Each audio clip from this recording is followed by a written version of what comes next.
ગંભીરપુરા પ્રાથમિક શાળાની અંદર બેગલેસ ડે કાર્યક્રમ નિમિત્તે અમે સાબુ બનાવવાનું વિચાર્યું છે।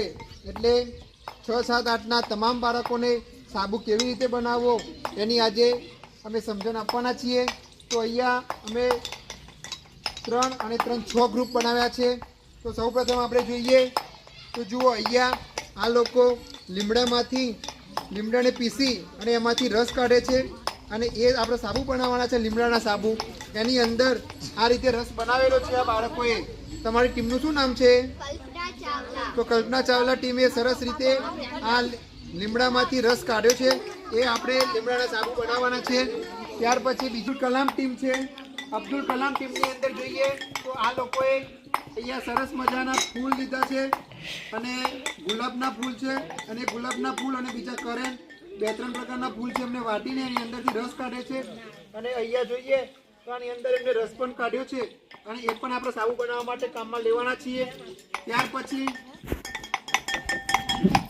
આગળની ટીમ જોઈએ તો આગળની ટીમમાં અહીંયા એલોવેરા લીધેલો છે આ બાળકોએ, અને એ એલોવેરાને સરસ રીતે એમને ધોઈ નાખ્યો છે અને અંદરથી નજીક આવી જવું,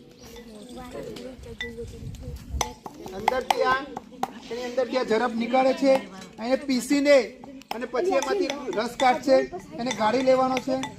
બરાબર, કલ્પના ચાવલા ટીમ છે। આ ટીમનું શું નામ છે ભાઈ તમારી? જગદીશચંદ્ર બોઝ।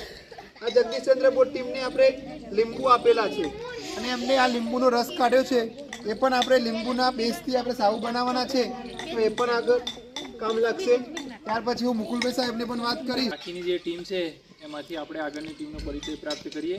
આ ટીમ છે ડૉક્ટર વિક્રમભાઈ સારાભાઈ, જેઓ ચંદનમાંથી ચંદન ફ્લેવરનો સાબુ કેવી રીતના બનાવાય એનો પ્રયત્ન કરી રહ્યા છે। ચંદનને ઓગાળી એનું દ્રાવણ તૈયાર કર્યું છે અને પછી એ રીતે પોતે ચંદનમાંથી પોતે સાબુ બનાવશે। ત્યારબાદ અન્ય એક ટીમ છે, આ ટીમનું નામ છે ડૉક્ટર હોમી બાબા, જે મુલતાની માટી, જે શરીર માટે ખાસ કરીને ચામડી માટે ખૂબ લાભદાયી છે, આપણે એને જાણીએ છીએ।